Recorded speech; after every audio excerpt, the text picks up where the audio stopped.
I often get clients asking me about my diet, and so I thought it might be interesting to do a little tour around my kitchen so you can have a nosy at the sorts of things that I eat. So I'm going to start here on the dresser, and as you can see I've got like a real range of different grains and things here. So I'm not going to sort of talk too much individually about them all, because one of the things that I try to do with my diet is just to get a real variety, because the more I read about nutrition, the more I see that there's pros and cons to all different foods. So the real answer for me seems just to keep the variety there. But as I say, I will just sort of scan quickly across a few of them in particular. So as you can see here, we've got buckwheat, quinoa, rice. One thing I would say is that I try and stay gluten-free as much as possible. So again, millet is the gluten-free one. Pasta, that's mum's. She's doing the filming. So evil pasta there, don't eat white pasta. Flattened rice and amaranth on the top. I'll just talk a little bit more about this flattened rice. That's something that I discovered in one of these international supermarkets, and if ever you're in a hurry, it's one of the best things, because literally all you have to do is pour boiling water on it, and it tastes just like rice. It's a bit mushier sort of in consistency, but yeah, it's a real good alternative if you're starving, like I sometimes am when I come in. And then quinoa, in particular, again, and amaranth, they are particularly high in protein for grains, and obviously there's a lot of stuff these days in the media about how good protein is, particularly if you're trying to lose weight. Buckwheat, I'll talk about because that is what's called a cert food, and same with walnuts. Okay, so just a quick geeky bit about that. Now, cert foods are supposed to encourage protein synthesis.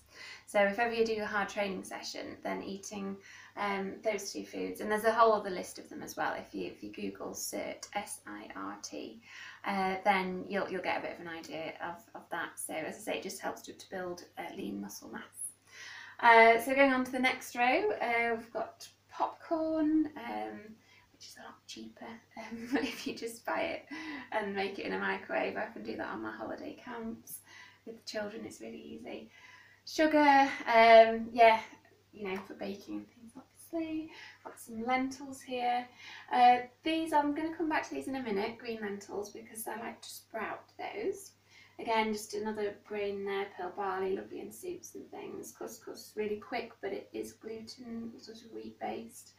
Coconut flour, tapioca pearls, they're quite nice for dessert. Now, chia seeds.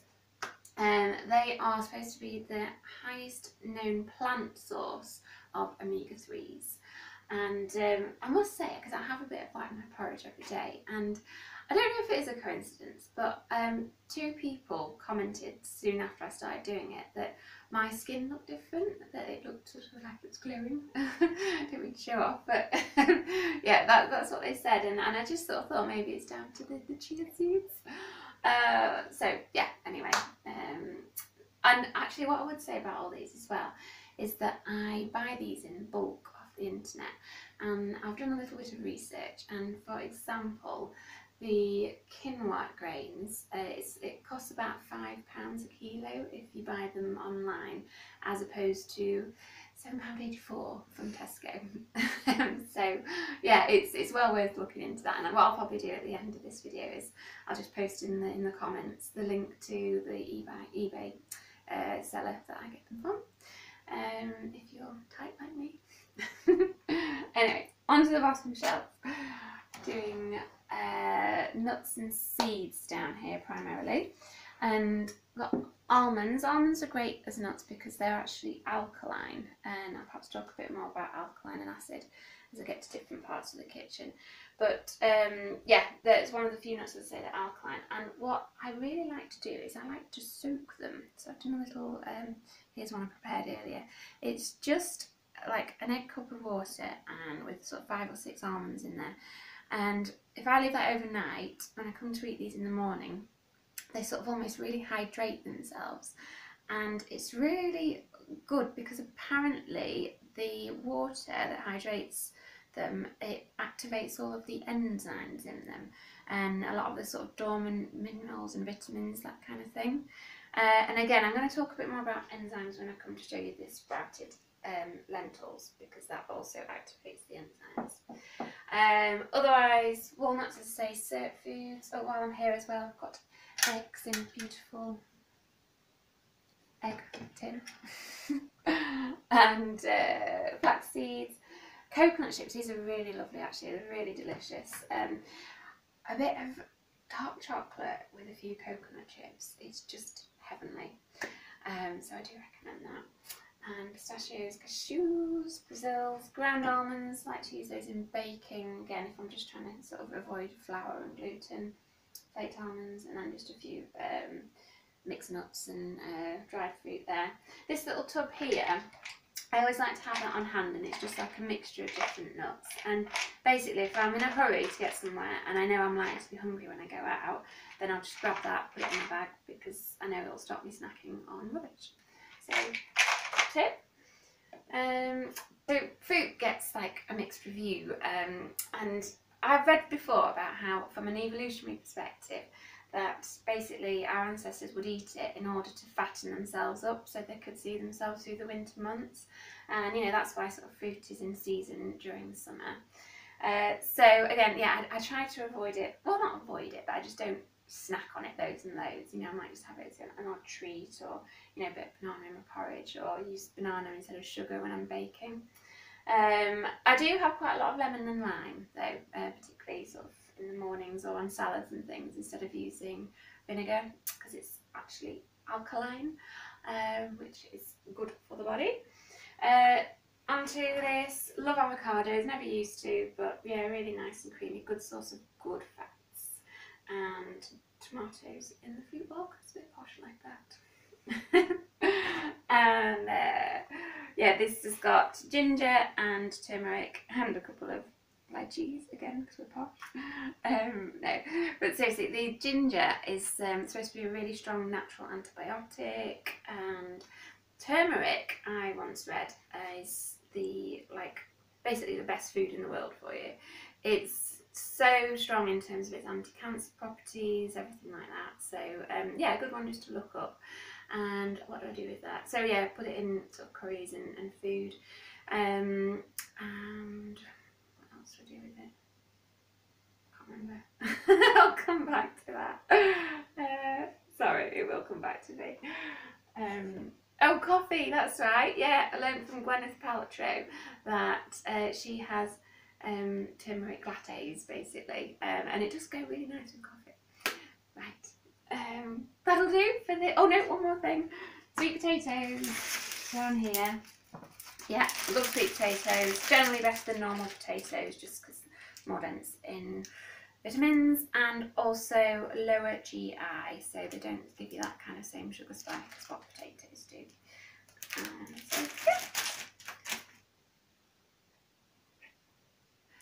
This is my sprout tower, as I mentioned before. So this is green lentils in here today, and what I do is I soak the green lentils just sort of about 12 hours or so, and you'll notice that straight away they'll just sort of bump up a bit in size, for want of a better word. And what that is doing is it's rehydrating them and activating all of the dormant vitamins, minerals, enzymes that are in the grain. Because if you think about it, they are effectively seeds, and actually they're not grains, are they? Pulses. Any sort of pulse like that, it contains all of the nutrients that are required in the early stages of growth of the plant, but they lie dormant whenever it's dry. So by soaking them, we're activating all of those, and because of the enzymes, it breaks down all of the protein in them into amino acids. Sorry, this is really geeky now, but it makes it far more bioavailable. So it's a really good way of getting protein straight into your body and into your muscles, and enzymes as well. Now, this is just sort of hearsay really, but there's a doctor in Germany called Dr. Muller-Wolfhart, who is the guy that all of the top athletes, all of the top sort of Premiership footballers will go and see if they've got a serious injury. and he's really into his kind of like more holistic health, herbal type remedies, that kind of thing. And he has a shot of enzymes every day, and he's in his 70s now, but he doesn't look a day older than 45, seriously. And he puts that down to enzymes, that the fact that they've just helped to keep him young and keep him energetic. So little top tip there. It's really satisfying as well, just to kind of create it, because you'll see they start to grow and they start to sprout, and it's like you're growing something in your kitchen. And they're really nice as well, just sprinkle on a salad. If you cook them, then it just denatures all the enzymes, so it kind of like, yeah, it doesn't make it worth it. So just eat them up. Well, yeah, I'll show you my alkaline water filter as well. It's actually just a normal water filter. And I have a bit of a debate with Mum about this, because she's like, oh, just drink tap water, it's fine. But I can definitely taste a difference, and I've read certain things as well about how tap water is not perhaps optimal. Okay, there's a lot of chemicals and things in there which, although, you know, they do clean the water, they are perhaps in higher concentrations than what we're supposed to have. So a simple water filter there, and then just popped an alkaline stick in the bottom, and again you can just order those off the internet, and they help to leach minerals into the water, which make it much more reminiscent of like the spring water that we probably would have drunk, you know, as we were cavemen and cave women, just as the water would travel over all the rocks and that kind of thing. So there we go, Sprout Tower, alkaline water jug, you'll live forever.